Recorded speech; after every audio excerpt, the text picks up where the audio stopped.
Bhojpur police प्रशासन को धन्यवाद देंगे।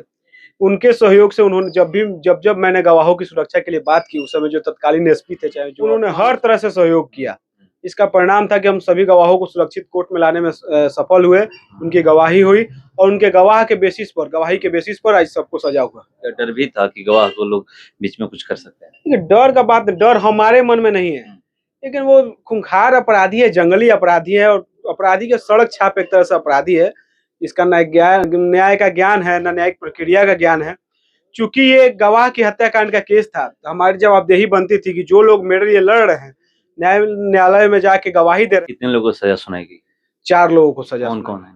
इसमें जो भी उस एफआईआर में जो लोग नामजद अभियुक्त थे, राजकिशोर पाल और ब्रजेश मिश्रा। आज आरा डिस्ट्रिक्ट कोर्ट से, सिविल कोर्ट से जो कमल किशोर हत्याकांड में फैसला आने वाला था, क्या हुआ उसमें? जी, आज स्वर्गीय कमल किशोर मिश्रा जी के जो हत्याकांड था, 28 सितंबर 2018 को उनकी हत्या हुई थी। उस केस में आज डिस्ट्रिक्ट कोर्ट ने अपना फैसला सुनाया है, जिसमें सभी आरोपियों को 302 के तहत दोषी पाया है। एक आरोपी जो किशोर मिश्रा, जो बाद में अरेस्ट हुआ था, उसका एक सेपरेट ट्रायल चल रहा है। उसको छोड़ के बाकी अन्य जो जितने भी उसमें मुद्दालय थे, चाहे वो ब्रजेश मिश्रा हो, मुक्तेश्वर मिश्रा हो, उमाशंकर मिश्रा हो, राजकिशोर पाल हो, इन सभी लोगों को 302 के तहत दोषी पाया गया है। और 12 फरवरी 2024 जिस दिन हम लोग अपने पिताजी की पुण्यतिथि मनाते हैं, उसी दिन को डिस्ट्रिक्ट कोर्ट ने डेट निर्धारित किया है कि उनको सजा सुनाने का जो निर्णय लिया जाएगा। क्या सजा हुआ उस दिन पता चलेगा। अभी सजा नहीं सुनाई गई है? नहीं, ये तो न्यायिक प्रक्रिया है कि एक डेट पर दोषी करार दिया जाता है, नेक्स्ट उसका जो अगला डेट होता है, उस पे जो संबंधित सजा होता है उसको कोर्ट निर्धारित करता है। दोषी किस आधार पर करार दिया गया? जितने भी गवाह थे उन सभी का वहाँ पर बहस चला है। जो न्यायिक प्रक्रिया, पूर्ण रूप से न्यायिक प्रक्रिया है इसमें।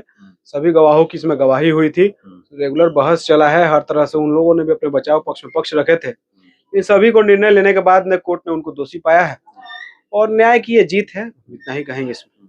न्याय को लेकर क्या कहिएगा? बहुत सारे ऐसे केस होते हैं कि बरसों लग जाते हैं। यहाँ पर एक तरीके से देखा जाए तो 6 साल में फैसला आ गया। 6 साल कम नहीं होता है।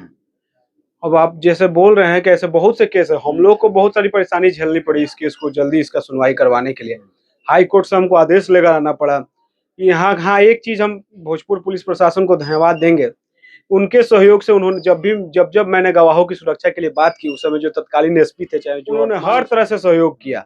इसका परिणाम था कि हम सभी गवाहों को सुरक्षित कोर्ट में लाने में सफल हुए। उनकी गवाही हुई और उनके गवाही के बेसिस पर आज सबको सजा हुआ। क्या डर भी था कि गवाह को लोग बीच में कुछ कर सकते हैं? देखिए, डर हमारे मन में नहीं है, लेकिन वो खूंखार अपराधी है, जंगली अपराधी है और अपराधी के सड़क छाप एक तरह से अपराधी है। इसका न्याय का ज्ञान है, न न्यायिक प्रक्रिया का ज्ञान है। चूंकि ये गवाह की हत्याकांड का केस था, तो हमारी जवाबदेही बनती थी कि जो लोग मेरे लिए लड़ रहे हैं, न्यायालय में जाके गवाही दे रहे हैं, उनकी सुरक्षा की जिम्मेदारी मैं खुद लूं। इसी के तहत हम लोग अपने तरफ से सतर्क थे। लेकिन बाकी जो जहाँ तक बात है हत्या की, तो मुझे नहीं लगता कि इनके आने वाले कई पीढ़ियों में भी कोई अब हिम्मत करेगा किसी व्यक्ति की हत्या करने का। पिता का भी केस चल रहा है, उसमें क्या हुआ है? उसी केस से ये जुड़ा हुआ है। बहुत ही महत्वपूर्ण ये जजमेंट रहेगा उस केस के लिए भी, क्योंकि उस केस के ही गवाह की हत्या हुई थी, जिस गवाह के हत्याकांड में सजा सुनाया गया है। तो उस केस में भी हाई कोर्ट में मैंने पिटीशन फाइल किया था कि इस केस का अविलंब सुनवाई किया जाए, क्योंकि 2016 से लेकर आज 2024 में आज लगभग 8 साल हो गया, उस केस का जजमेंट फाइनल स्टेज में पहुंच नहीं पा रहा था। मैंने हाई कोर्ट से रिक्वेस्ट किया था कि इसको जल्द से जल्द कम से कम स्पीडी ट्रायल पर सुनवाई कर लिया जाए। हाई कोर्ट ने उस बात को एक्सेप्ट किया था और डिस्ट्रिक्ट कोर्ट को ये डायरेक्ट किया है एडीजे 8 को कि इसको 2 महीना में इसका सुनवाई डे टू डे बेसिस पर करके फाइनल कर दिया जाए, जजमेंट कर दिया जाए। आज कितने लोगों को सजा सुनाई गई?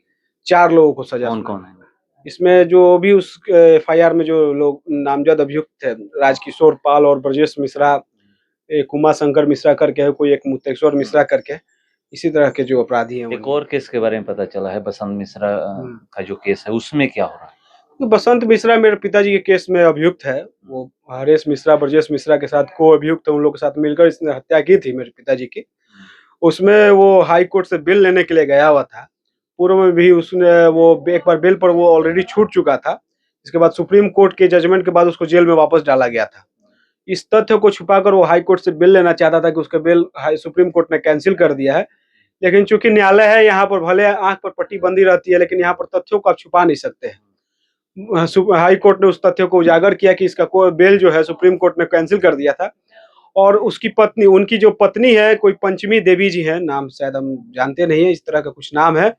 उनको उस तथ्य छिपाने का दोषी मानते हुए हाई कोर्ट ने जो जज थे हाई कोर्ट के रजिस्ट्रार जनरल को ये आदेश दिए हैं कि पटना के कोतवाली थाना में उनकी पत्नी पर एफआईआर दर्ज किया जाए और जो न्यायिक प्रक्रिया है उसके तहत कार्रवाई किया जाए। मतलब आप लोगों को न्यायिक प्रक्रिया पे भरोसा है? न्यायिक प्रक्रिया से हम लोग अलग हट के जाएंगे कहाँ? जब तक न्यायिक प्रक्रिया से हमें न्याय नहीं मिलता तब तक हम लोग उसी प्रक्रिया तो पर चलिए चलेंगे। देखिए, ये कह रहे हैं कि हमें भरोसा है न्यायिक न्यायिक प्रक्रिया पर और उसी के तहत आज जो सज़ा सुनाई गई है, आज डेट था और ये कह रहे हैं कि उसमें क्या होने वाला है, कितने दिनों की सज़ा होगी, 12 फरवरी को ये पता चल जाएगा आप लोगों को। तो ये जो केस चल रहा था ये गवाह का था और पिता के केस में क्या हो रहा है ये मैंने पूछा तो ये बोल रहे थे वो आगे चल रहा है, उसमें भी बहुत जल्द फैसला आने वाला है। फिलहाल इस कारण इतना ही, बने रहिए हमारे साथ, नमस्कार।